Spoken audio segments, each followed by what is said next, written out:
Alton Towers has made its triumphant return for the 2024 season. We spent the opening weekend enjoying everything the resort has to offer, with an overnight stay in the Alton Towers Hotel and 2 full days in the theme park, all in the name of science, my friends. Of course, the legendary Nemesis roller coaster has been completely rebuilt and is back as Nemesis Reborn. Not a new cred, by the way, folks, so don't even think about cutting it, leave it out. But she's back with a brand new story and enhanced fabulous theming. But what's the story elsewhere around the resort? Well, let me tell you, there's themed donuts, nicely dressed frogs and new shade structures. Hey, this is Stu for Out and Back Travel. We make videos like this one to help inspire your own theme park adventures. Coming up in this episode, we'll go over our experience from the opening weekend at Alton Towers Resort in 2024 and break down the 5 changes that we loved the most and have got us really excited for the future at Alton Towers.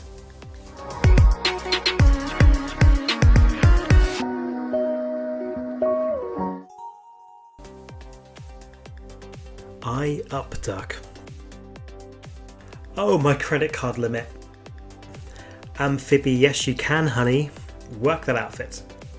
The most I've ever paid to get my ring glazed.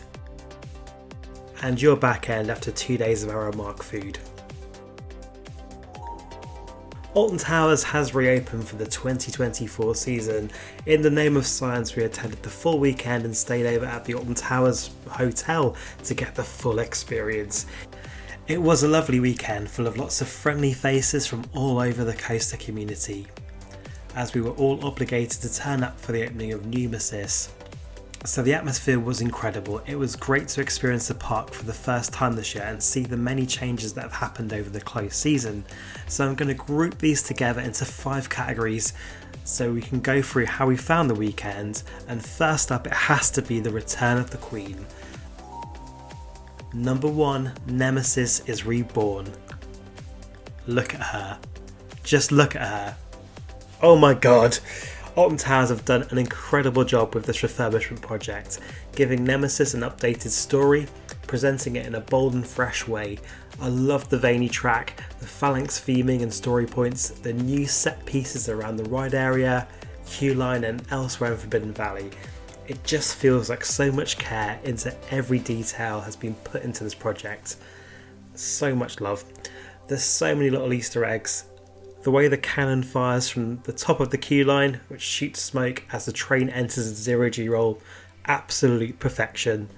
And of course the eye, which interacts with the trains as it goes around. And it was even sleepy before the ride opened in the morning. Look at her, she's sleeping, don't wake her up yet. Now the ride experience feels exactly the same as old Nemesis, which is actually awesome news. Of course, Nemesis is one of the best roller coasters in the world. So it's good that she's come back and rides exactly the same, which is brilliant. The queue line has the new routes taking you up past the vertical loop, so you have some amazing vistas down to the ride area with these little telescopes placed at a few points too, so you can get a closer look at what's happening down in that containment pit.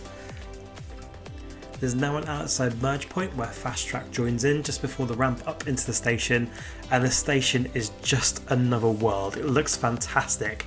The designated front row queue is gone in favour of a wider ramp down, and you are now allocated a row by a batcher. We were fortunate to get a front row ride on the Sunday, but of course you can't have any preference, just have to go where you put, which is good for free put, so just get on and get on with it. Nemesis is good wherever you sit, really. The whole experience is just exceptional though. It's so good to have Nemesis back without any gimmicks and in favour of a detailed story-led experience. Chef's kiss. Mwah. Number 2 then, the Streetmosphere continues. With the arrival of Nemesis, we have some new entertainment characters wandering the Forbidden Valley, adding a great deal of atmosphere, including scientists from the Phalanx, a conductor for the famous bus perched over the last inversion, news reporters out and about on location seeking the truth of course, and Phalanx protesters trying to free the Nemesis.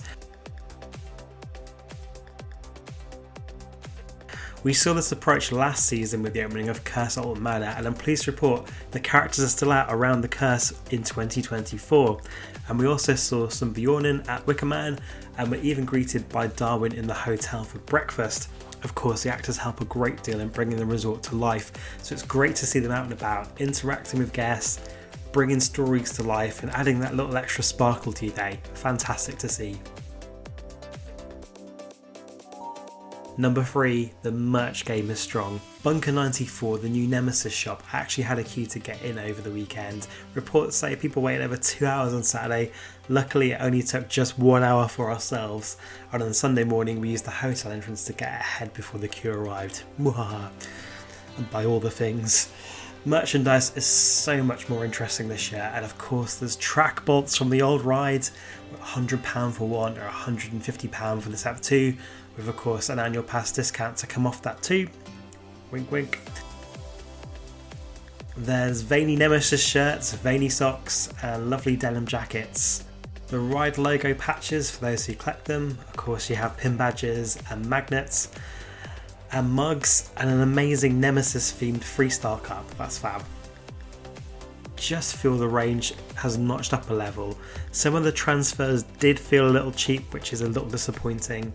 What Merlin do well is actually ensure that all the merchandise items are ethically sourced, so the factory workers have good working conditions and are paid fairly.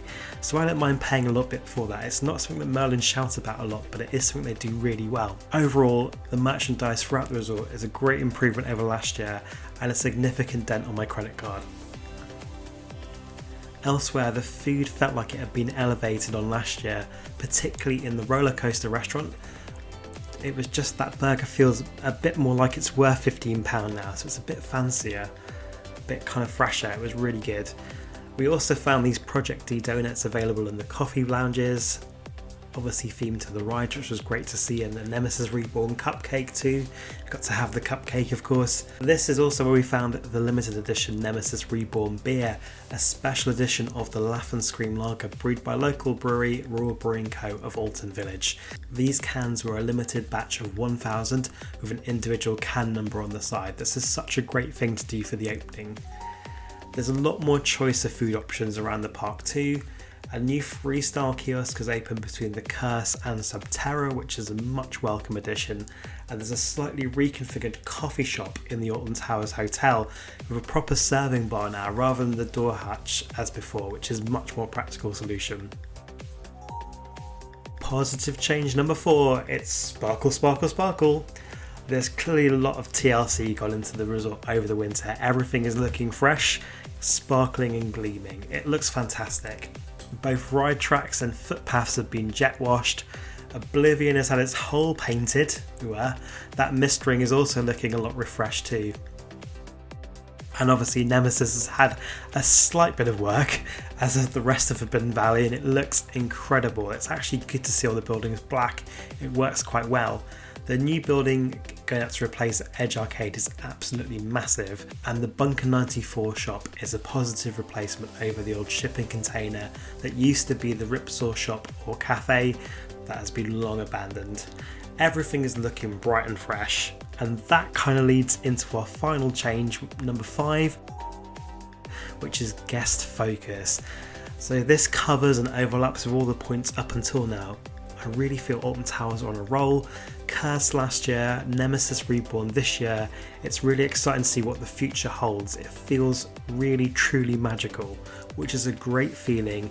After so many years of counting the beans, we now have magic beans. It's shifted back to guests being the priority, and you can really feel that.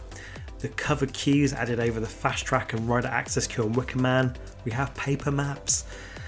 The park soundtracks going up on the streaming services, adding in the additional freestyle locations, the themed food offering and special beers, and the Easter eggs that throw back to old attractions. It really does feel like we've been well looked after, and that feels so warm and fuzzy inside. Alton Towers is such a unique, special place, creating so many memories over the years. It really feels like we're in the dawn of a new era, which is exciting, maybe where the magic can never end again. If you have got this far and have enjoyed the video, please help me out on YouTube by smashing that like button. I want to hear what you think in the comments below. What do you think about the 2024 changes at Alton Towers? Which is your favourite? What were you surprised to see? And what are your thoughts on Nemesis Reborn? Are you counting it as a new cred? Let me know in the comments below. And remember, until next time, stay safe on the way out and back.